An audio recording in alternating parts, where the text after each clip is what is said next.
Baik, Assalamualaikum warahmatullahi wabarakatuh. Perkenalkan, nama saya Nova Fadila Fitra dari kelas 2402.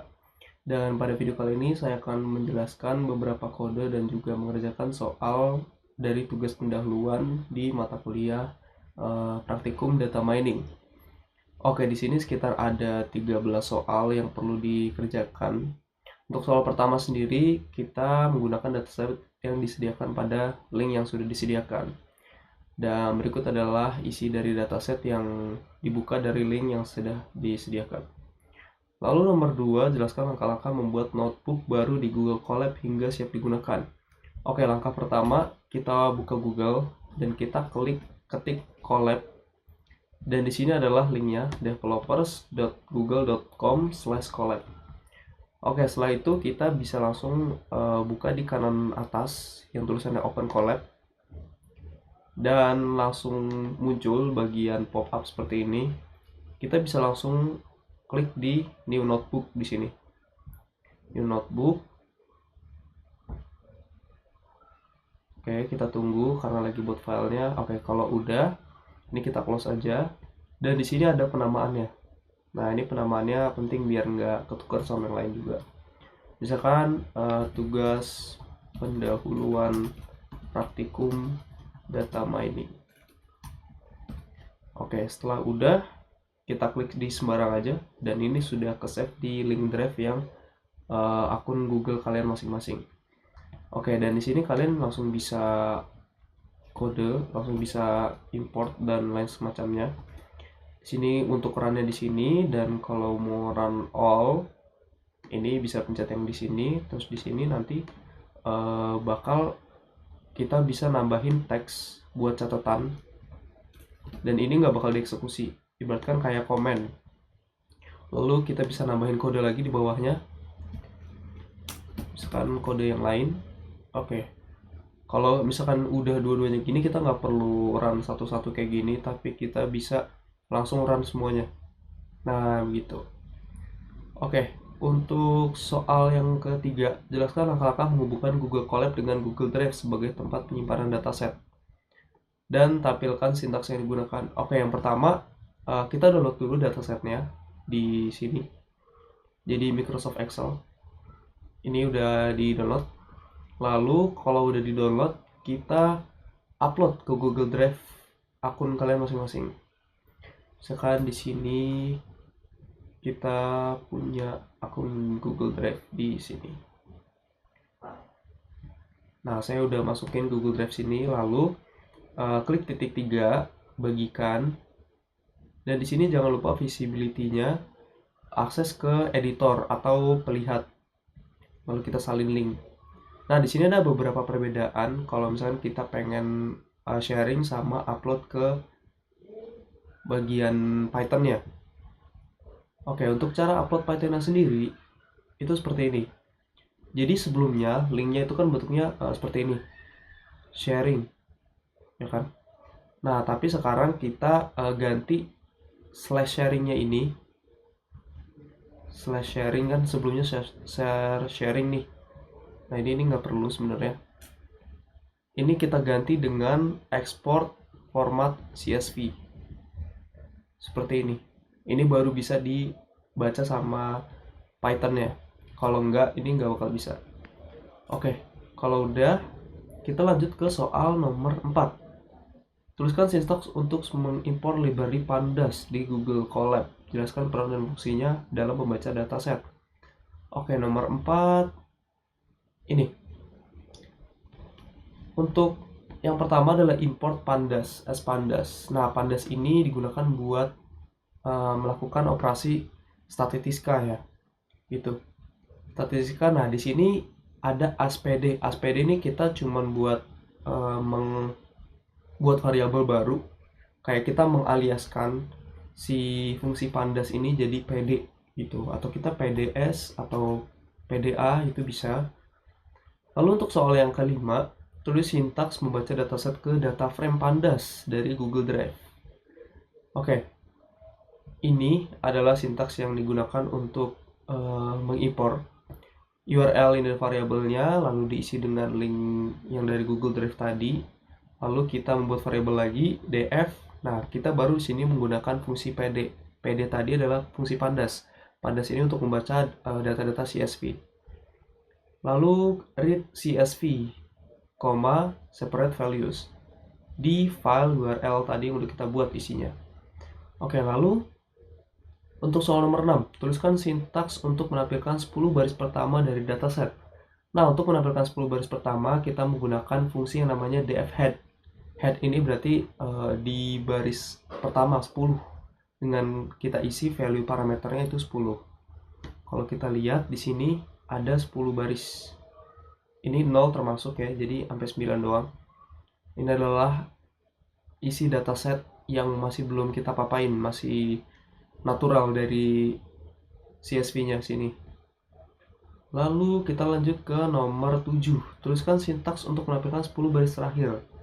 Oke, karena kita sebelumnya baris pertama itu pakai head, kalau baris terakhir sekarang pakainya tail. Nih, ini adalah baris terakhirnya. Jadi di sini kita tahu kalau misalkan datasetnya itu ada 1458. Ini ada total 10 dari baris belakang. Lalu untuk nomor 8, jelaskan langkah-langkah yang dilakukan pada tahap data understanding setelah dataset dimuat dan jelaskan tujuan dari setiap langkah tersebut. Oke, yang pertama ini kita menggunakan devinfo. Nah, devinfo ini digunakan untuk mengetahui jumlah kolom, tipe data, dan juga missing value. Ini adalah contohnya, kolom, ini missing value-nya, dan tipe datanya. Integer, object, float, dan lain sebagainya. Oke, yang selanjutnya adalah describe. df, define, describe. Nah, df ini itu pakai yang tadi ya. Nih, kita pakai parameter yang diisi dengan pandas membaca dataset dari URL ini. Lalu kita tambahkan describe. Describe ini isinya untuk melihat rata-rata, nilai maksimum, minimum, dan lain-lain. Sini adalah contoh contoh outputnya. Ini ada hitung, terus juga rata-rata, standar minimal, maksimal, gitu. Lalu di sini ada selanjutnya isNull dan sum. Nah, isNull dan sum ini itu kita digunakan untuk mengetahui data kosong. Nih, contohnya di sini adalah data kosongnya 227. Oke, selanjutnya di sini ada df duplicate sum. Nah, di sini berarti kita untuk mengetahui data yang ganda atau yang duplikat. Oh, ternyata di sini value-nya adalah 0, tidak ada. Oke, untuk nomor 9. Nomor 9 sendiri tuliskan sintaks untuk mengimpor matplotlib, pyplot, dan seaborn. Lalu jelaskan fungsi keduanya adalah visualisasi data. Oke, matplotlib ini sebuah library yang digunakan di Python yang gunanya itu untuk membuat visualisasi dari data yang sudah kita miliki gitu. Dan untuk menggunakan fungsi library yang ada di sini, kita perlu import library-nya dulu. Nah, library-nya di sini ada dua. Ada matplotlib digunakan buat grafik dasar, terus juga ada seaborn untuk visualisasi yang lebih menarik dan juga lebih mudah. Ini kita menggunakan sintaks seperti ini. Balik lagi kita menggunakan plt lagi. PLT dan SNS ini sebenarnya cuman variabel tambahan buat mempermudah gitu. Ini sebenarnya kita bisa tulis bebas, SNSO atau SNSA. Ini bebas dan ini juga bebas. Dan untuk nomor 10 sendiri, sintaks untuk membuat grafik histogram dari salah satu kolom numerik, lalu jelaskan informasi yang diperoleh dari grafik tersebut. Nah, untuk membuat grafik histogram, kita menggunakan fungsi plt dari matplotlib. Nih, plt titik hist ini artinya histogram, dan df ini adalah variabel yang digunakan untuk membaca file yang ada di CSV tadi. Lalu di sini kita memasukkan nama kolomnya. Kalau kita lihat di sini ada nama kolom MSS subclass. Kita bakal ngambil contoh itu sebagai data histogramnya. Lalu setelah kita buat kode buat histogramnya, kita show histogramnya, dan ini adalah hasil dari grafik histogramnya dari si kolom MS subclass. Untuk membacanya sendiri di sini di bawah ini ada value-nya. Value-nya ini ada 20, 120, 160, dan lain sebagainya. Dan ke atas ini adalah value-nya, jumlah atau count-nya, jumlah dari datanya ada berapa. Misalkan di sini 25, 50, 75 ini adalah seperti kayak pengelompokannya aja. 25, 50 ini plus 25 plus 25. Nah, karena di sini 25 garisnya di sini, kalau berkurang berarti kita asumsikan kalau ini 20 gitu. Karena yang kalau kita lihat di sini ada di 20. Jadi sini ada 20. Nah, yang 20 sampai anggaplah ini 30. 20 sampai 30 berarti datanya ada 600 jumlahnya. Gitu. Begitupun yang lain. Yang 125 sampai 150 nggak ada ternyata. Ada yang 160 nih di sini nih. 160 berarti ada sekitar kurang dari 100. Mungkin ada 90 jumlahnya. Seperti itu cara membaca histogramnya. Lalu di sini tuliskan sintaks untuk membuat box plot dari salah satu kolom numerik. Jelaskan cara mengidentifikasi outlier dari grafik tersebut. Dan untuk membuat box plot, kita menggunakan fungsi Seaborn tadi, which is kita tambahin jadi SNS.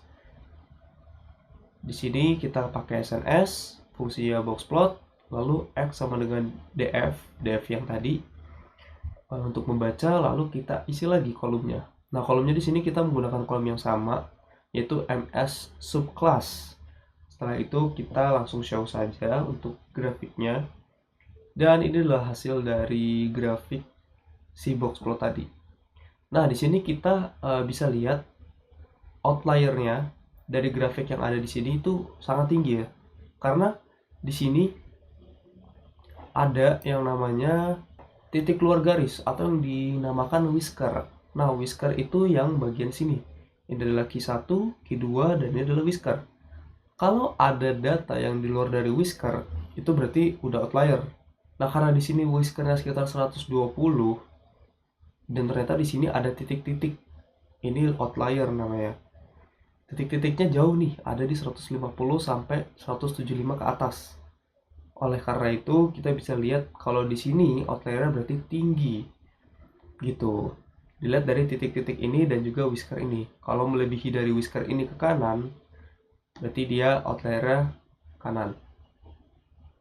Lalu nomor 12, jelaskan langkah-langkah utama dalam tahap data preparation sebelum analisis lanjutan. Oke, untuk langkah-langkahnya yang pertama itu ada data cleaning. Ada hapus missing, terus juga duplikat atau NaN tuh not a number, itu termasuk ke missing, duplikasi, terus juga ada data noise gitu. Itu masuk data cleansing. Lalu transformasi dengan mengubah tipe data. Nah, contohnya kayak tadi nih. Ada